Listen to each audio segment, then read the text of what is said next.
Colonel, corrigez-moi si je me trompe, mais si je comprends bien, lorsque vous parlez de ces questions sensibles, en particulier du conflit en Ukraine, la plupart des points mentionnés dans ce document sont extrêmement délicats. Il faut les négocier et en discuter à huis clos. Vous savez, c'est cela la diplomatie. Ce n'est pas quelque chose qui se fait devant les médias. Mais lorsque vous exposez tout cela publiquement, on a l'impression que vous ne cherchez pas vraiment à obtenir un résultat concret. Qu'en pensez-vous? Pourquoi aurait-il publié ces points sans parvenir à un accord avec la partie russe?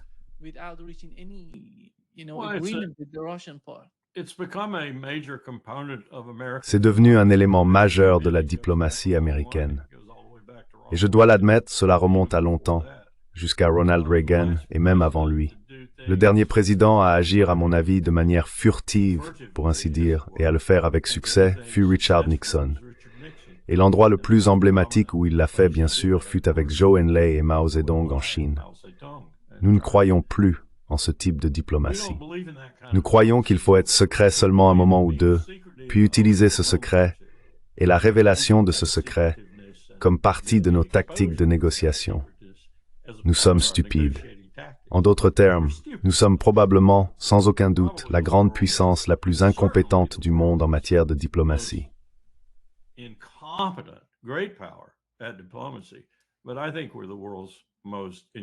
Mais je pense que nous sommes la puissance la plus incompétente du monde, point final, en matière de diplomatie. Et c'est un triste déficit, surtout quand on est vraiment un empire. Mais c'est ainsi que nous faisons les choses. Et cela se retourne presque toujours contre nous, à notre discrédit et à notre perte.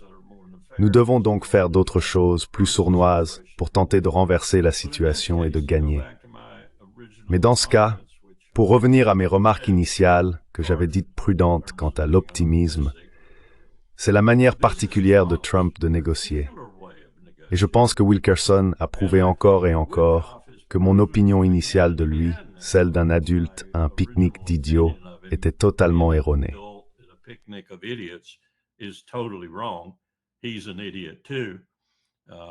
C'est un idiot lui aussi, semblable à eux, peut-être un peu plus raffiné, mais toujours un idiot, tout comme Jared Kushner et les autres.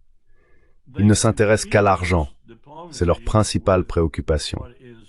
Ils ont confondu la diplomatie avec la dure réalité qu'ils ignorent depuis longtemps, sans doute depuis, et je parle de l'Amérique, depuis 2014. J'irai même plus loin jusqu'à l'époque où je suivais de très près la situation en Ukraine, en 2002. Alors qu'est-ce que ça signifie pour ce que nous prévoyons de faire maintenant? Cela signifie que les Russes, comme Larry l'a indiqué, vont dominer complètement.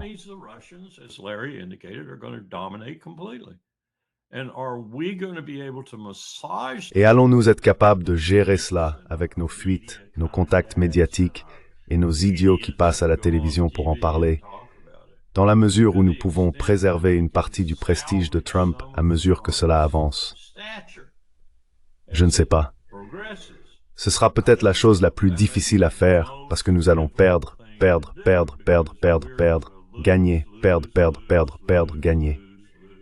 Et les choses sur lesquelles nous gagnerons seront peut-être les plus importantes de toutes, à savoir un avenir un tant soit peu décent en ce qui concerne les armes nucléaires, les traités pour les surveiller et l'intégration de tous les États dotés de l'arme nucléaire dans ce régime. Sans parler du fait que nous devons prolonger le traité New START, accepter l'offre de Poutine de le prolonger d'1 an sans poser de questions, puis travailler à le prolonger et à l'élargir de manière permanente.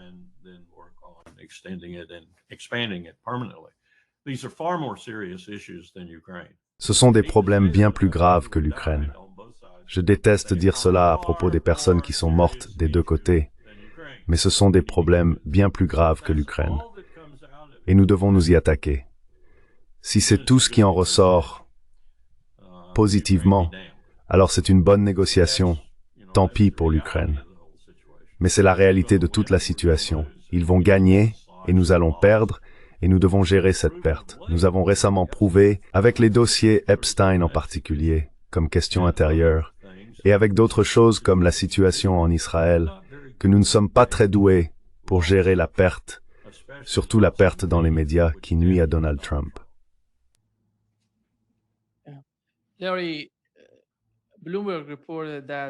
Bloomberg a rapporté que Merz, Macron et Starmer s'allient à Zelensky pour bloquer des éléments clés du plan américain. Alors, quelle est la position de l'Europe aujourd'hui? Que veulent-ils? Parce qu'au fil du temps, il ne semble pas que la cause ukrainienne soit vraiment une carte gagnante pour l'Europe. Ils perdent trop. Je ne sais pas combien de temps ils veulent continuer avec cette stratégie.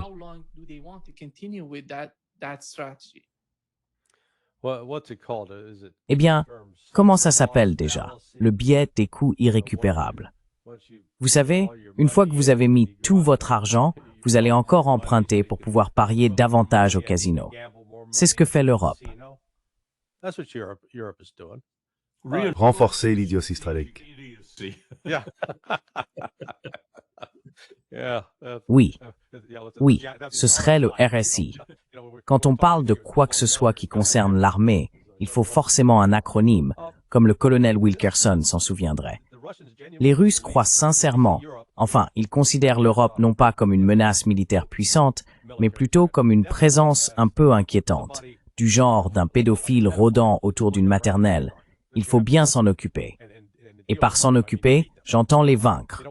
Ils ne veulent pas le faire. Mais comme le général Aludinov l'a dit à Pepe et à moi, mercredi, il parlait en fait de l'acronyme FAFO.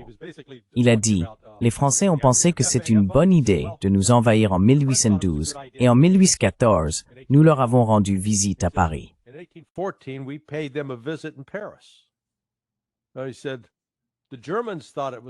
Il a dit que les Allemands pensaient que c'était une bonne idée de nous attaquer. Alors nous sommes allés à Berlin.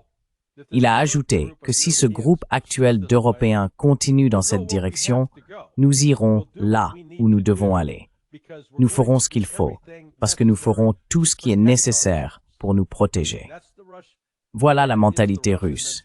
Ils ne s'intéressent pas à conquérir ou à occuper l'Europe, mais bon sang, ils ne vont pas rester les bras croisés pendant qu'on continue à menacer et à tuer des Russes, parce que ces États européens le font.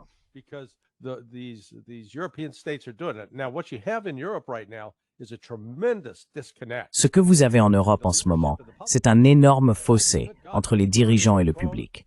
Je veux dire, mon Dieu, Merkel, Macron et Starmer. Leur popularité combinée n'atteint même pas 50%, si l'on additionne les résultats de leurs sondages respectifs dans leur propre pays. Et pourtant, ils continueront à prendre des décisions stupides. Cependant, ils sont limités. Ils n'ont pas de carte American Express Black. La carte Black signifie que vous avez un accès illimité à l'argent. Vous pouvez acheter tout ce que vous voulez sans vous soucier de payer. Non, eux ils sont fauchés.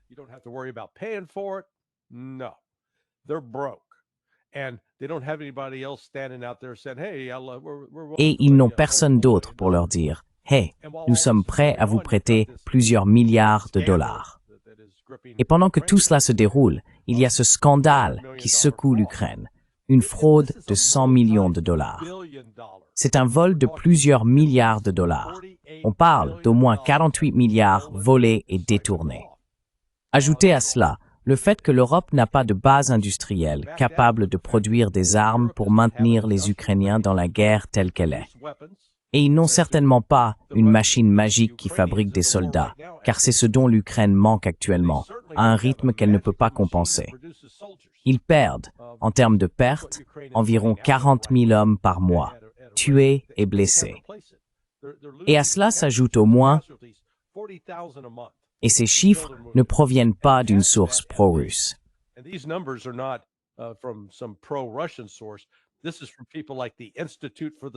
Cela vient de personnes, comme l'Institut pour l'étude de la guerre, un organisme très pro-ukrainien, qui affirme qu'entre 20 000 et 40 000 Ukrainiens désertent chaque mois. Ils disent « Nous n'allons pas rester pour ça ».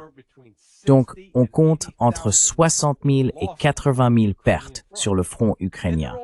Et ils ne recrutent qu'environ 25 000 hommes par mois. Faites le calcul. Tout ce non-sens qui vient d'Europe, les Russes les surveillent avec méfiance et ils leur donneront un coup de poing au nez si nécessaire. Mais les Russes se concentrent actuellement exclusivement sur la défaite des Ukrainiens et, par extension, de l'OTAN. Et revenons à la raison pour laquelle la Russie s'est abstenue. Comme l'a dit le colonel Larry Wilkerson, ils ne veulent pas donner aux États-Unis un prétexte. Car si la Russie et la Chine avaient opposé leur veto, les États-Unis auraient dit « Vous voyez, nous essayons d'obtenir la paix ». Ils bloquent la paix. Ils ont essentiellement dit « Non, d'accord, nous n'allons pas arrêter les États-Unis ». Mais la Russie n'est pas en position de s'impliquer militairement au Venezuela, à Gaza ou en Iran, tant que cette guerre avec l'OTAN n'est pas réglée. Une fois cela terminé, ils pourront ajuster leur politique étrangère. Les Russes sont assez intelligents pour reconnaître qu'ils n'ont pas besoin de mener une guerre sur 2 ou 3 fronts. Ils vont s'occuper des affaires, tout comme Staline l'a fait pendant la Grande Guerre patriotique, la Seconde Guerre mondiale. Ils n'ont pas déployé de troupes à l'Est pour combattre les Japonais. Ils sont restés concentrés sur la lutte contre les nazis. Une fois les nazis vaincus, ils ont dit aux États-Unis « D'accord, nous allons venir vous aider contre les Japonais ».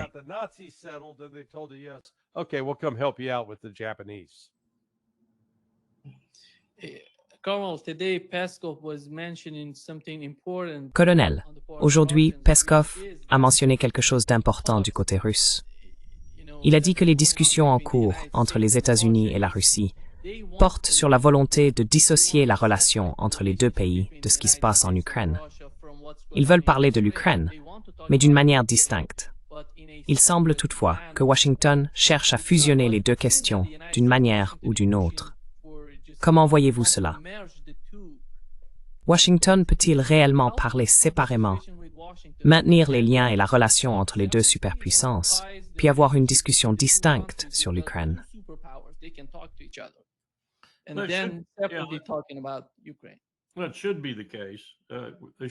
Eh bien, cela devrait être le cas.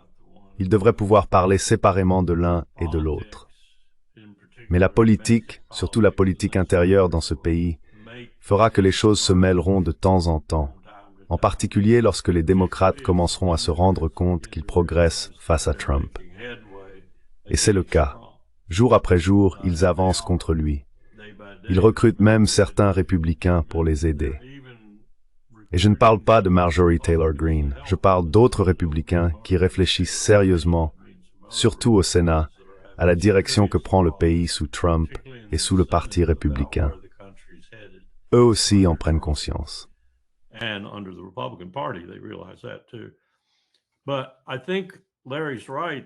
Mais je pense que Larry a raison de dire que les questions sur lesquelles la Russie sera inflexible vont contrecarrer la tentative de Trump de tirer un avantage politique de ce qui se passe concernant l'Ukraine.